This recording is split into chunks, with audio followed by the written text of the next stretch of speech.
আর যদি ইসলাম ধর্মের অনুসারী যারা আমরা আমাদের দেখেন, নবী করিম সাল্লাল্লাহু আলাইহি সাল্লাম তো আমাদের নেতা। আমরা নেতা কিন্তু কাউকে না কাউকে মানতে হবে। সাম্প্রতিক সময়ে আমরা লক্ষ্য করি কি যে কেউ কারো নেতৃত্বটা মানতে চায় না। সবাই এলোমেলো জীবনযাপন করে, সবাই নিজেকে নিজে একটু বাহাদুর মনে করে।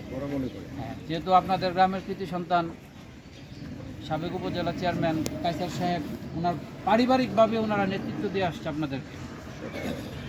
ওনাদেরকে আপনারা মানেন, ওনার নেতৃত্বটা আপনারা দেখেন, গ্রামের কল্যাণে কতটুকু উনি কাজ করে। আপনাদের সমস্যাগুলো ওনাকে বলে আপনারা সবাই একত্রিত হইয়া, ঐক্যবদ্ধ হইয়া আপনাদের দাবিগুলা যে যে মন্ত্রণালয় বা দপ্তরে বলা দরকার ওই জায়গায় বলবেন।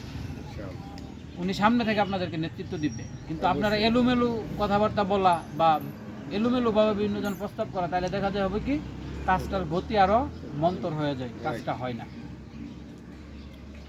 আর মাদক সেবনের যে কয়েকগুলা কিছু যদি স্পট থাকে, আমরা হয়তো বা থানা থেকে এসে আমাদের সোর্সের মাধ্যমে তথ্যগুলো সংগ্রহ করে একটু সময়ও লাগতে পারে বা একটু কষ্ট হবে। আপনারা যদি আমাদেরকে সহযোগিতা করেন সেটা অনেক সহজ।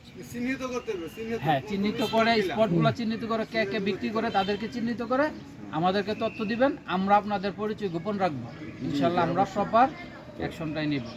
আর মামলার যে একটা বিষয় আসছে, সম্ভবত এই রাস্তা দিয়ে একটু সামনে ওনারা দুই ভাই, বাতিজার সাথে মনে চাচার একটা ঝামেলা, আমি ওইখানে আসছিলাম। তো যে বিষয়টা মামলাটা রুজু হওয়ার আগে চাচার নামে যে মামলাটা রুজু করলো বাতিজা, ওই মামলাটা রুজু হওয়ার আগে আমিও কথা বলছিলাম। তো দেখেন, এটা আমরা তো কাউকে মামলা না করতে নিরুৎসাহিত করতে পারি না। আইনানুগভাবে একজন মানুষের অধিকার, সে মামলা করবে যদি কর্তব্য অপরাধ তার সাথে হয়ে থাকে। মামলা হয়েছে, আপনারা যদি সামাজিকভাবে এটা নিজেদের মধ্যে আপোষ মীমাংসা করতে পারেন, আমাদের তরফ থেকে মামলার যে তদন্তকারী কর্মকর্তা, আমি বলবো যে এই হাউজে কথাটা আসছিল যাতে উনি একটু সফট থাকে, আমি বলবো। আর আমাদের জায়গা থেকে আমরা কাউকে মামলা করার ক্ষেত্রে অনুৎসাহিত করতে পারি না। আর মামলার যে প্রপার অ্যাকশন নেওয়া, এটা থেকেও আমরা দূরে থাকতে পারি না, তাহলে আমাদের পেশাদারিত্বের সাথে এই জিনিসটা সাংঘর্ষিক হয়। যদি আপনারা স্থানীয়ভাবে সিদ্ধান্ত নেন, আমরা আপনাদের সিদ্ধান্তকে স্বাগত জানাবো। আপনাদের সাথে আমরা একমত থাকতে, হ্যাঁ সামাজিকভাবে আমরা একমত থাকবো। আর আপনাদের এইখানকার বিড অফিসার হচ্ছে এসআই তাইম সাহেব, ওনাকে আমি আপনাদের আজকের এই উদ্যোগের কথাটা জানাবো এবং সবার যে একটা চাহিদা এটাও জানাবো। উনিও আপনাদের সাথে নিয়মিত যোগাযোগ করবে, আমরাও করব। আপনাদের টুকিটাকি যে সমস্যাগুলো আছে, আপনাদের যে লিডার আছেন ওনাকে জানাবেন। আমাদের সাথে যেই সমস্যাগুলো সংশ্লিষ্ট এগুলো আমাদেরকে জানাবেন। আপনারা কারো ভয়ে ভীত হবেন না।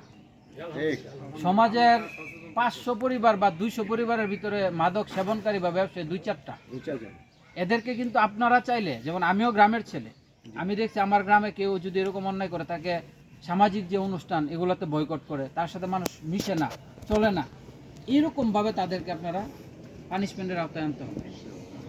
আইনটা নিজের হাতে না তুলে নিয়ে ধর্তব্য অপরাধ হলে আপনারা তাকে আটক করে থানা পুলিশকে দিবেন। আর আশা করি আপনারা অনেক ভালো থাকবেন। আপনাদের এদিকের মানুষের মন মানসিকতা খুব ভালো এবং এলাকাটা অনেক সুন্দর। রাষ্ট্রের স্বার্থে এবং সমাজের স্বার্থে, গ্রামের স্বার্থে যেটা ভালো এই সিদ্ধান্তটাই নেবেন। কেউ ভীত হবেন না, আর কেউ এলোমেলো সিদ্ধান্ত নেবেন না। নেতা কাউকে না কাউকে মানতেই হবে। সুতরাং আপনাদের যিনি আছেন এখন উপস্থিত, আপনাদের নেতা, ওনার পারিবারিকভাবে এই গ্রামের বা এই অঞ্চলের নেতৃত্ব দিচ্ছে, আপনারা থাকেন, ওনাকে জানান। আমি বিশ্বাস করি ধীরে ধীরে সকল সমস্যার সমাধান করা সম্ভব, যদি আপনারা আপনাদের সমস্যাগুলো চিহ্নিত করে পর্যায়ক্রমে বলতে পারেন। আর একদিনই আসলে হয়ে ওঠাও সম্ভব না। একটা প্রকল্পের প্রস্তাব দিলে প্রকল্পটা যখন সিটি কর্পোরেশন বা সংশ্লিষ্ট মন্ত্রণালয় বলবে, ওইখান থেকে পাস হয়ে আসা, কাজটা শুরু হওয়া, কাজটা শেষ হওয়া সময় লাগে। আর আমাদের থানা পুলিশের পক্ষ থেকে, থানার পক্ষ থেকে অবশ্যই আমরা মাদকের বিরোধী অবস্থান সবসময় আছে এবং আগামীতে আরও বেশি বেগবান হবে। আপনারা জানেন যে ঈদের আগে আমরা মোটামুটি 7-8টা ওয়ার্ডে প্রতিদিন 30-40 জন করে আমরা এই মাদক সেবনকারী বা এই ধরনের ছোটোখাটো অপরাধের সাথে জড়িত তাদেরকে আমরা রেড দিয়ে ধরছি। দুঃখের বিষয় যে আমাদের এই অভিযানে দেখা যায় ম্যাক্সিমাম ছাত্র ধরা খায়। আপনারা অভিভাবকরা যদি সন্তানের ক্ষেত্রে সচেতন না হন, তাহলে কিন্তু সমাজ ব্যবস্থা বা পরবর্তী জেনারেশন আমরা ভালো রেখে যেতে পারবো না। আমি যখন পড়াশোনা করতাম, কলেজে পড়ে আমি যখন বাড়িতে যেতাম, আমার মা আমাকে এত বেশি পিটাইতো, শুধুমাত্র মাগরিবের নামাজের 1 মিনিট পরে যদি আমি বাসায় ফিরতাম। আমার মার কথা হচ্ছে, বিকালে তুমি যাই করো করো, মাগরিবের আজান পড়তেছে মানে তুমি ঘরে আসতে হবে। আমি কিন্তু ইন্টারে পড়ি, তখন কলেজে পড়ি। আমার মায়ের এমন একটা অনুশাসন ছিল।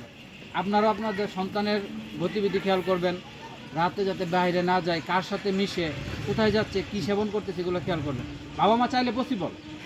আর আপনারা যদি এগুলো না চান, দেখবেন আপনার সন্তান খারাপ হবে, আপনার সন্তান আপনার জন্য বিপদের কারণ হয়ে দাঁড়াবেন। আরেকটা কথা বলে আমি শেষ করতেছি, সেটা হচ্ছে সাম্প্রতিক সময়ে সিআর মামলার যত ওয়ারেন্ট আমরা পাই, তার 40% বা 40% প্লাস ওয়ারেন্ট পাই আমরা হচ্ছে বাবা মা বাদী হইয়া বা স্ত্রী সন্তান বাদী হয়ে স্বামীর বিরুদ্ধে বা ছেলের বিরুদ্ধে মামলা করছে। এর কারণ কি? ওই যে মাদক সেবন করে, মাদক সেবনের টাকার জন্য বাবা মাকে, স্ত্রীকে, সন্তানকে পিটায়, ঘরে ভাঙচুর করে।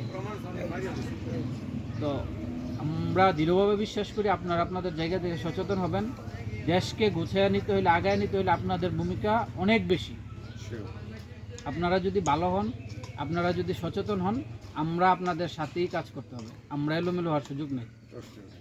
আমি সবাইকে ধন্যবাদ জানিয়ে, বিশেষ করে আপনাদের যে প্রধান অতিথি, এই গ্রামের কৃতি সন্তান সাবেক উপজেলা চেয়ারম্যান কায়সার সাহেবকে ধন্যবাদ জানাই। যেমন একটা ওনার এমন দিনে উনি আপনাদেরকে সময় দিচ্ছেন যে আজকে পরিবারকে নিয়ে ঘোরার কথা, বাট আপনাদের কথা চিন্তা করে গ্রামের স্বার্থে উনি এইখানে চলে আসছেন। ওনার মূল্যবান সময় দেওয়ার জন্য ওনাকে ধন্যবাদ। সবাইকে ধন্যবাদ। আমার জন্য দোয়া করবেন। আমার মা একটু অসুস্থ, সবাই দোয়া করবেন ইনশাল্লাহ।